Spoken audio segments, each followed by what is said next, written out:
Welcome back guys to another episode of The Bear Tech. Today we're going to be looking at the remote editing and collaboration features of Davinci Resolve 17.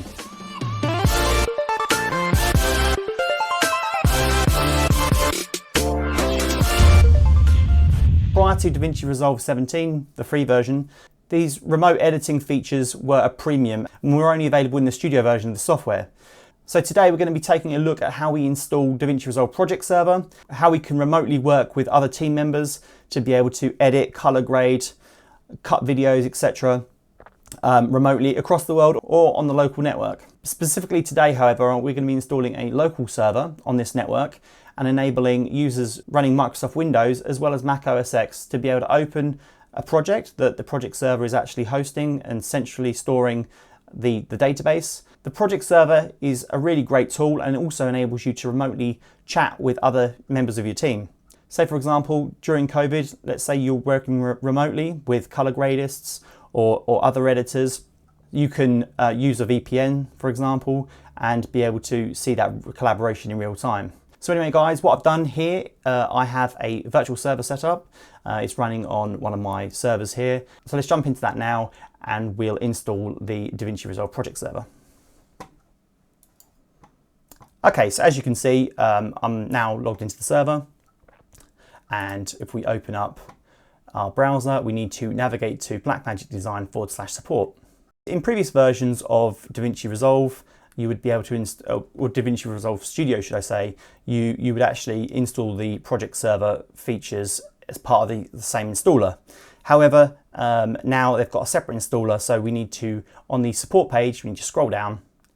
We need to find Davinci Resolve 17.3 Project Server. So as you can see, it's here, Davinci Resolve Project Server 17.3, and what we're going to do is we're going to download the Windows version of this installer and quickly populate our details here.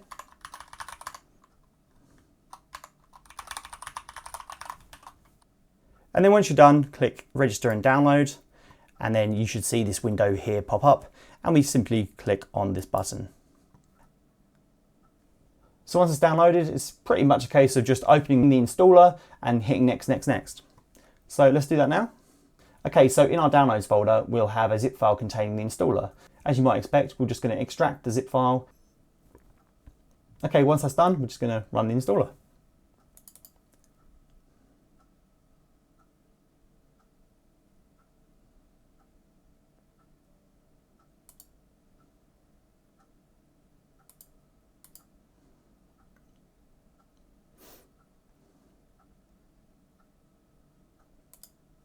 Okay, so as you might expect, it's literally just a case of hitting the install button, accept all of the default options that are currently checked.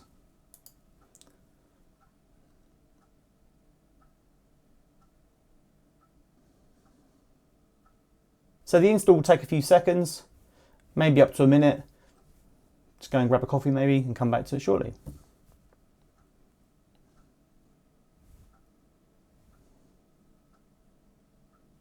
Okay, next up we're just going to get the screen and just going to click next here. Again, you'll need to accept the license agreement and hit next. You can accept the default file location, next again, and then finally hit the install button. Okay, great, so the Davinci Resolve Project Server is now installed. We can click finish. And then you guys will notice the prompt where it asks you to reboot your machine. Simply accept yes here, and we'll just make sure that it's a clean install and everything should work when it comes back up. Okay, so now I'm going to just wait for the server to come back online, and as soon as it's restarted, we'll log back in, and we just need to open up a firewall rule. So we need to allow Postgres. Postgres is a database engine which Davinci Resolve use to store all of the project metadata and project database information. So as soon as we're reconnected, we'll go into the Windows firewall settings and we'll add a simple rule that will allow any of the machines on your network to connect to the Postgres database. So now the server is restarted, we're just going to log back in and we'll go and make those firewall changes. Okay, so we're going to click on Start here. I'm just going to type in Firewall.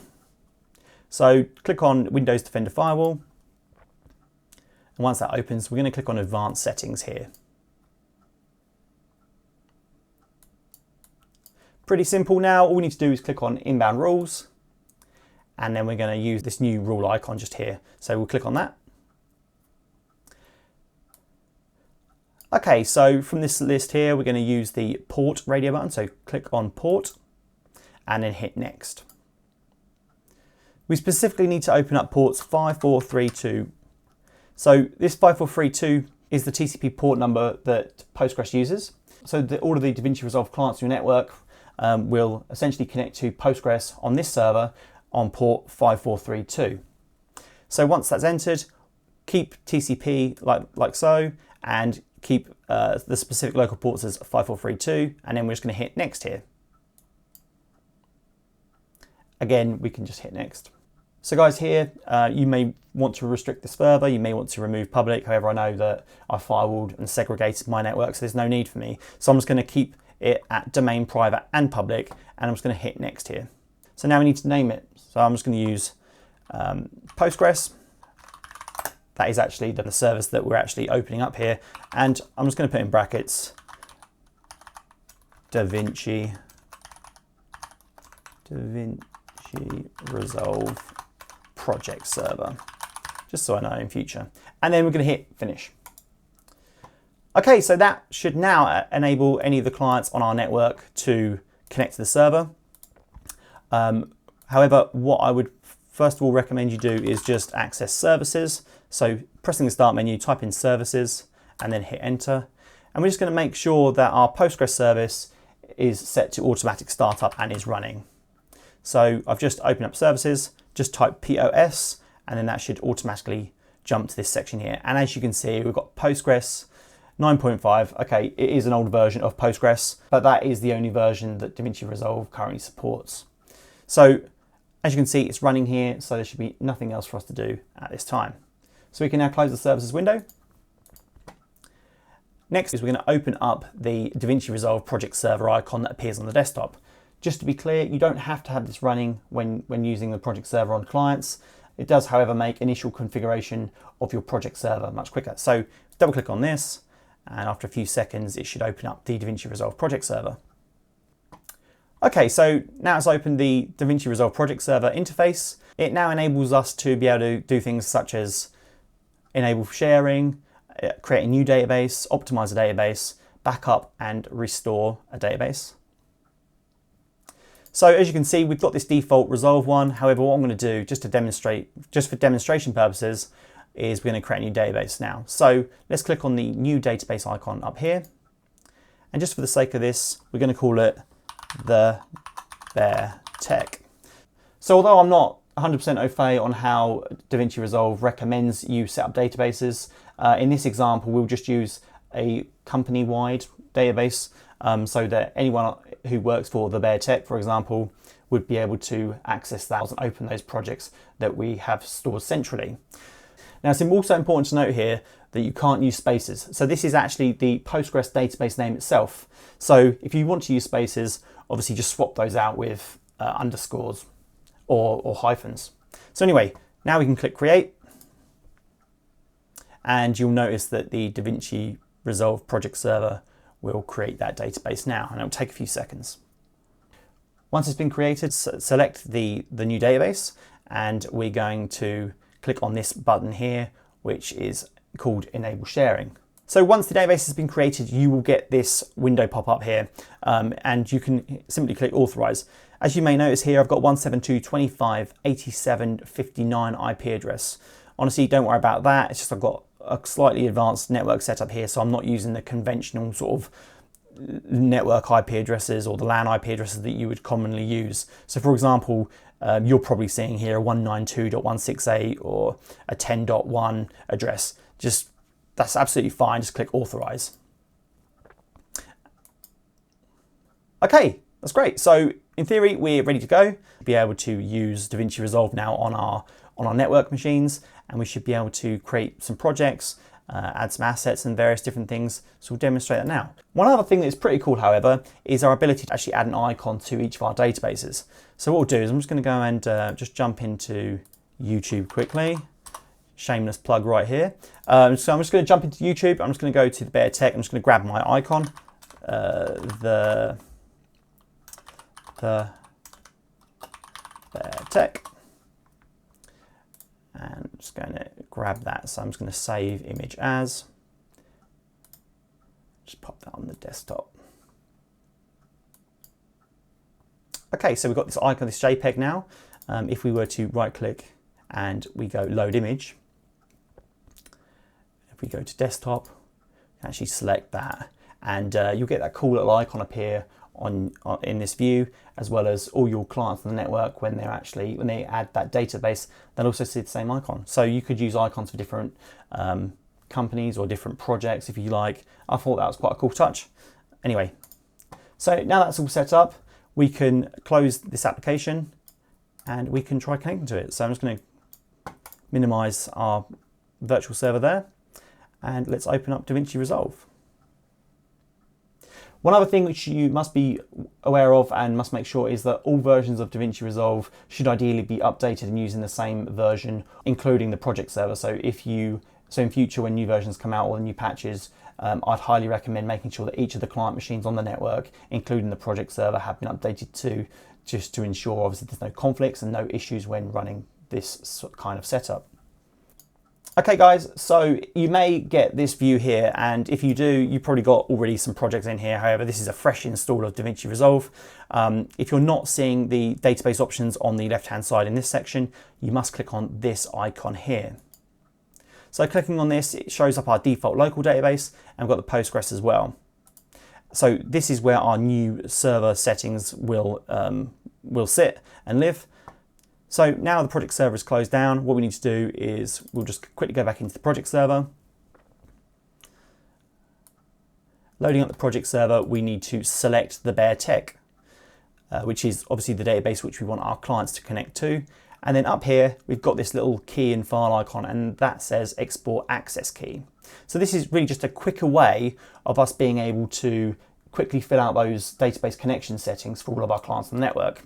So if we click this file now, we'll get this box appear here, and it's just asking us to save a .resolvedb key file. So you can leave the file name as is and simply hit save. And on your desktop here, we've now got this, the bare tech .resolvedb key file.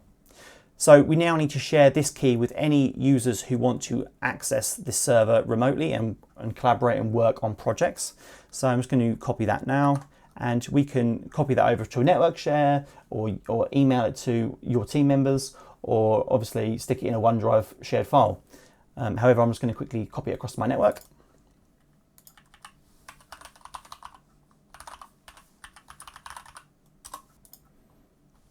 Okay, so I'm on my server and I'm just going to paste this file into here.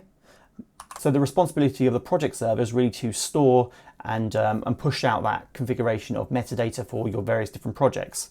So like I mentioned, the project server is not responsible for sharing that media between machines. So in this example, although you could use OneDrive, Dropbox, or other sort of file sharing programs such as Nextcloud, if you guys want a separate video on how to maybe set up a remote file synchronization setup, leave a comment in the section below this video, and I may look at doing a sort of a full workflow video in future for synchronizing files between all remote users across the internet or your local network.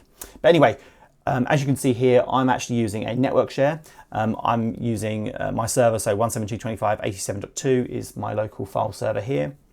I've got a shared folder on there called shared, and in there I've got a folder called Davinci Resolve Media Storage. So this is just one example as to how you may want to distribute your media files. Obviously, some machines, especially if you're using large cinema cameras such as the Blackmagic 6K Pro, and you are shooting at 6K or even higher resolutions, obviously those projects can get very large, and the media would obviously span probably terabytes and terabytes. So I personally like to have a server setup where I'm using essentially like the old school spinning rust disks, or so the non-SSDs, just because they're so much cheaper. You get so much more storage for your money, and so yeah, so I've got a file server set up where I've got tons of terabytes of storage, just very cheap storage, and it means that on this shared folder we could pull across our assets and our media for when we're editing on a project or a couple of projects without filling up our local hard drive. So anyway, now I've dropped in the Resolve DB key, now means that it's accessible for all the clients on the network. So now we've done that, we can actually now close this window and we can actually exit out of Davinci Resolve Project Server. Right, okay, so now we have the project server set up. Let's move over to Davinci Resolve. I'm going to be using my Windows machine first of all, and we're going to open up Davinci Resolve like so.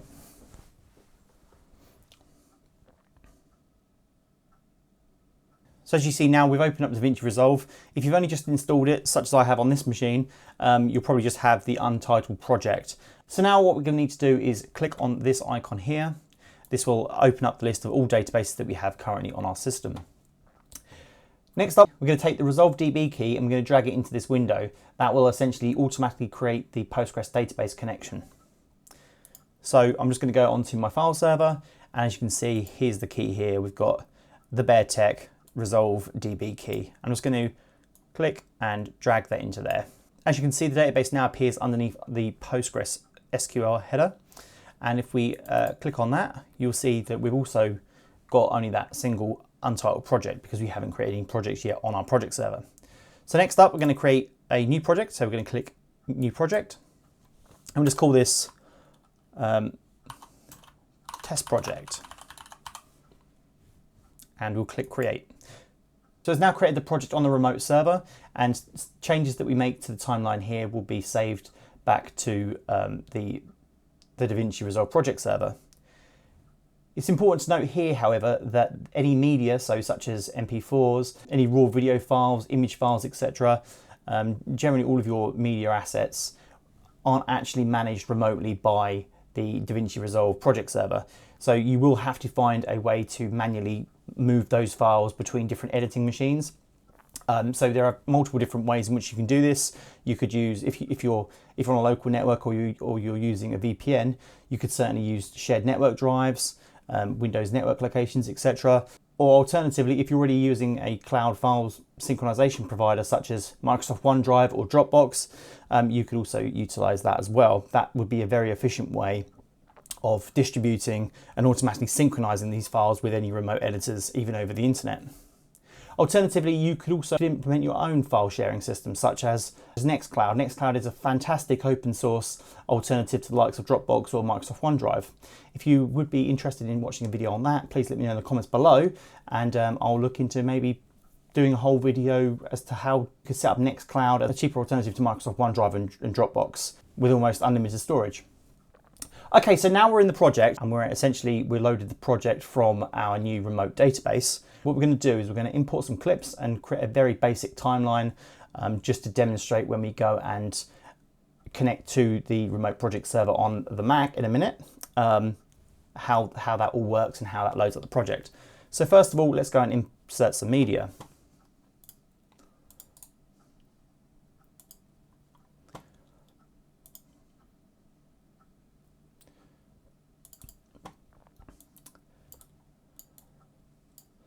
So like I mentioned, we need to manage our media. It's not stored in the remote Davinci Resolve project folder, so we're going to have to put it somewhere locally on our machines and ensure that we synchronize or move those files and media assets later. So on this particular machine, I have an SSD, that is my D drive, and under there I've created a folder called Projects. Under Projects, this is where I'll actually stick the root of my project's media assets library. So for example, if I now go over to my network share, so as you can see, so we're now on the file server, and I've got this EP20, so episode 20, Davinci Resolve Project Server installation tutorial, and in there we've got a couple of folders, one called B-roll and one called images. So this would be a really good way of ensuring that you don't clog up your local machines with loads of media files, and essentially we could copy the files from our network server down to the local machines whilst we're working on a project, and then when we're done we could delete them from our local machines, knowing that if we needed to go back we could just open the project metadata from the Davinci Resolve project server and then copy across those assets again to our local machine. So anyway, what I'm going to do is I'm just going to copy this folder and I'm going to place it in my local media assets library, so D drive. I'm going to open up projects. I'm just going to paste that directly into that directory there. And I've got about 5 or 6 gigs of data, so it's going to take a few minutes to copy across.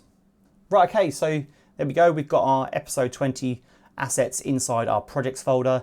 And if we double click on that, we can see our B-roll footage, and we can also see the static image of the Bear Tech logo. So now we've got that, we can simply drag both of these into Davinci Resolve, into the media pool, and we'll click change here. Okay, so now we've got the assets inside Davinci Resolve. We'll just very quickly build up a very simple timeline just to demonstrate how the timeline renders when we open it on the Mac in a few minutes. So we'll just drag that in.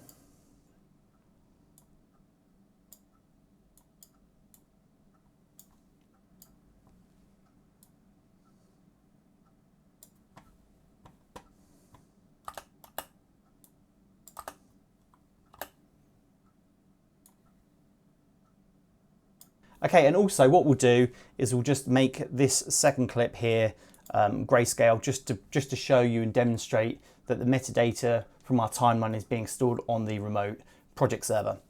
So we'll just go into here, and I'm just going to drop the saturation right down like so. Save the file, so Control S, saves it, and we'll just play our very simple timeline back. Okay. That'll serve the purpose. Right, okay, so now we're happy with that. What I'm going to do is I'm going to switch across to my Mac, and we're going to configure Davinci Resolve on the M1 Mac Mini to connect to our remote Davinci Resolve project server. Let's go. Okay guys, right, so we're now on the Mac, and what I'm going to do is open up Davinci Resolve, and we'll go through the process of configuring Davinci Resolve to talk to the remote project server, and then we'll load up the project which we just saved on the Windows machine. Let's do that now. Right, okay, so first up, we've opened up Davinci Resolve, and I'm going to open up the project manager. So by clicking on File, clicking Project Manager, we now see a list of the projects that we've already got on locally on this, this Mac Mini. So what I'm going to do now is I'm going to open up our network share.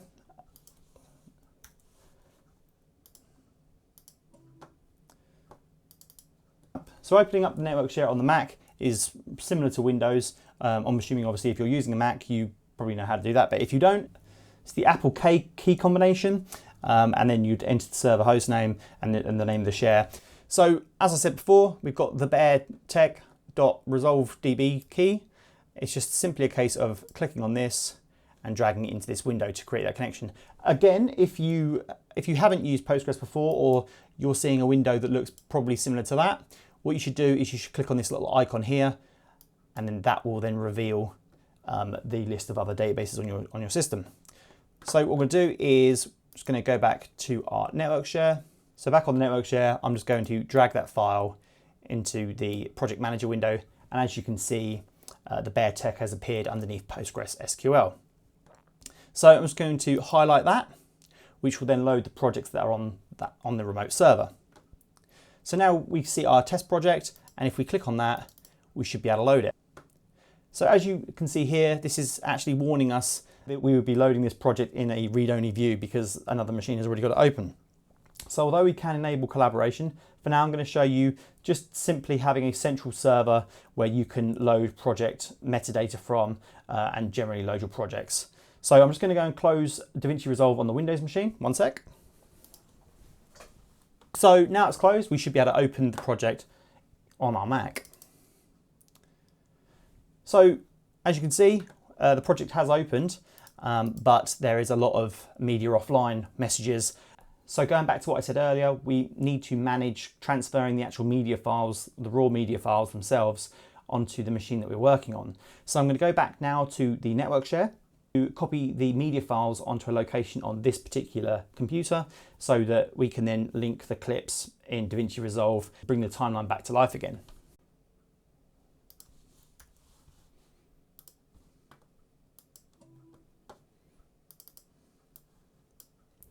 Okay, so as you can see, we're now back on the network share, and this is the same folder that we copied on the Windows machine to our D drive projects folder. So I'm going to copy that entire folder, and I'm just going to stick it under B. Allen and Davinci Resolve projects. And I'm just going to paste it straight into there like so. So that's going to take a few seconds to copy over. Got about 7 gigs of data. Now, What I would recommend you do, given that obviously some projects, especially on larger, more high resolution cameras such as the Red or Blackmagic 6K cameras or even the 12K Ursas now, is to simply copy across your media files onto the local machine so they're running really fast. So you've got fast access to those files. But then when you're done working on the file, you can then remove them locally from the machine that you'll no longer need to use, yet still knowing that you've got them on your network attached storage device, where storage is obviously a lot cheaper. You're probably running on slower disks. However, I would recommend copying them to a local location on your machines whilst you're editing, and then just simply removing them when you're done. And also, if you need to open them back up in future, obviously you just open the project from your remote project server and then just relink the clips again. So copy them across to your local machine again and then relink them like we're going to do now. So that's now finished copying. So now it's simply a case of going up to our bin here and highlighting our media. So selecting all, you could press Command A here and right clicking and use the relink selected clips option. And from this window, we can select the root folder that all our assets live in. So I'm just going to highlight this and click open. And as you can see, all of the clips have now come back into the timeline and it works as we would expect on the Mac.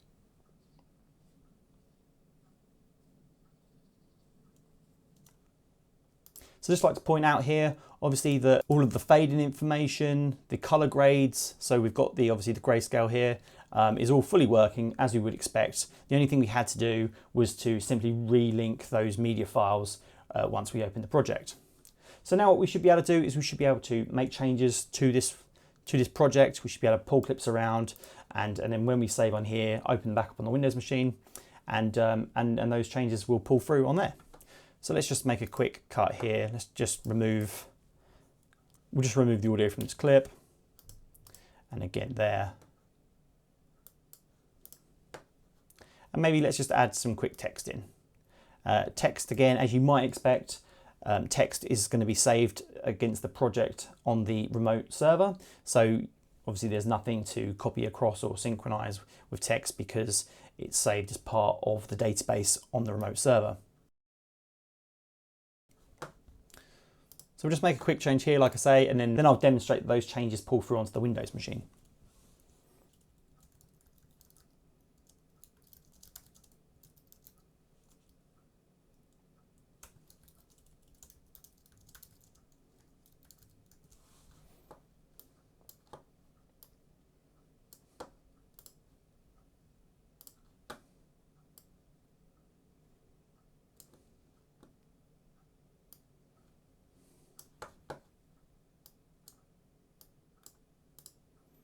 Again, purely just for demonstration purposes.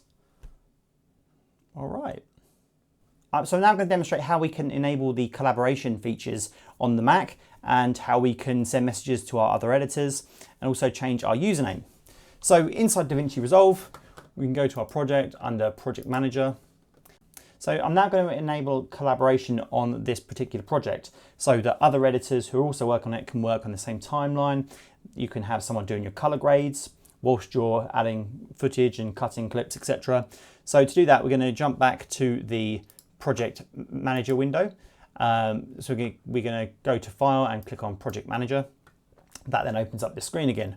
We're going to right click over the project and we're going to click on Enable Collaboration.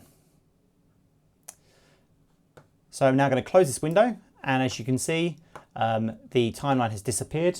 Originally when I saw this, I was like, well, oh my God, it's not working. But actually, it's fine. And what we've got to do is just got to click on, we've just got to double click on that, on this timeline 1 in our master media section, and it brings the timeline back just fine. Also, you'll notice that there are now 2 new icons that have appeared in the bottom right of the Davinci Resolve window, and hovering over the first one, you've got Collaboration Chat, which opens out a chat box message window, and we can type messages in here. Hello. As you can see, it will default to your computer's current hostname. So what we need to do is we need to use the second icon along, which enables us to change our username. So we can change this to So in this example, I'm just going to use the name Joe, and I'm going to use my name Bobby on the Windows machine in a second. So I'm just going to change the name here to Joe and press enter, and I'm just going to click off that. So now if we go and type back into that box again, very quickly, hello Bobby. As you can see, Joe is the username that we set up on this particular computer, and it sent the message, hello Bobby. So I'm now going to jump back to the Windows machine. We'll enable collaboration on there, and then we'll send a few test messages between the machines just to demonstrate that working correctly. Back on the Windows machine, I'm going to relaunch that project from Davinci Resolve. So again, making sure that we've selected the bare tech underneath our Postgres SQL section, and I'm going to double click on test project, and that should load the project in. So as you notice, the media is offline again because obviously we're saving those project settings back to the server. So I'm going to click on the timeline to load it in. Okay, so now we need to relink the media again. So I'm just going to click here, and we're going to hit locate. I'm just going to navigate back to our projects and episode 20. Select that. As you can see, our clips come back into the timeline, and we're able to play the video again. So to demonstrate the collaboration features on Windows, again, like you would expect, we've got the addition of the two new icons at the bottom right of the screen. We can bring open the chat window, and we can also set our username by using the second icon. So as you can see, my name is set to Bobby, and you can see that Joe's also got the project open, which is very cool. So remember, Joe is the fictitious user that I've set up on the Mac over there.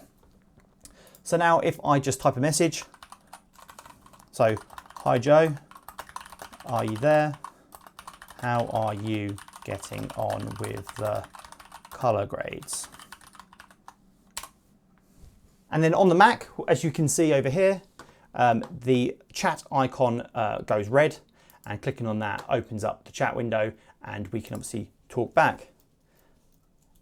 Hey, it's going great. Everything should be wrapped up very shortly. As you can see these are real-time updates straight back to that collaboration chat window. So closing the window again, you can just carry on working. We can move this around. All very, very cool. Okay, so back in Davinci Resolve, we're back on the Windows machine.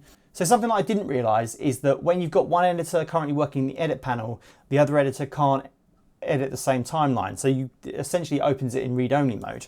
So for example, the Mac is currently set up over there on the timeline.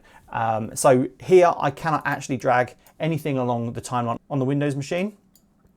So on the Windows machine, as you can see, I'm selecting items. I can't drag them, I can't retime it. However, I can see the changes that are being made.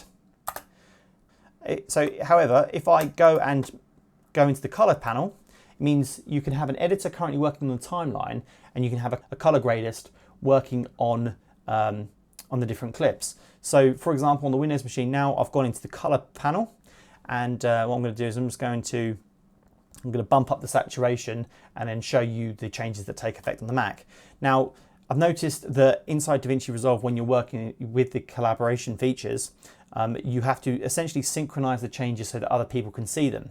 And then that is highlighted up here by this little man, this little white person here is saying there's no changes to the clip. If I now bump the saturation up again, you'll notice that when I save, so Control and S, so my changes are now saved.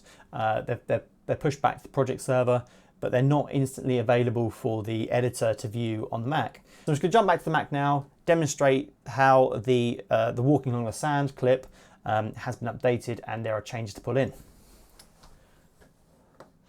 Okay, so back on the Mac, as you can see, we've got this little icon here which shows like a little refresh button which we can click on to synchronize those changes. So playing the clip now, we should have a very red clip there, Walking Along the Stones. Okay guys, so that's the end of the video. I hope you found this useful. I hope you can also see the benefits to running a remote project server for Davinci Resolve, and how this might help you and your small team or your company of editors, color gradists, etc. I think you'll agree this is really simple and easy to set up, especially if you're using a Windows server.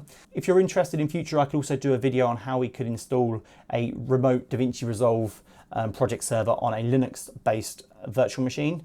We could even look at putting that into the cloud and how you and your editors may go about connecting to that remotely over VPN. Anyway, guys, it's been great. Hope you liked the video. If you did, please give it a thumbs up, give it a like, smash the subscribe button if you're into that sort of thing, and I'll see you in the next one. Cheers.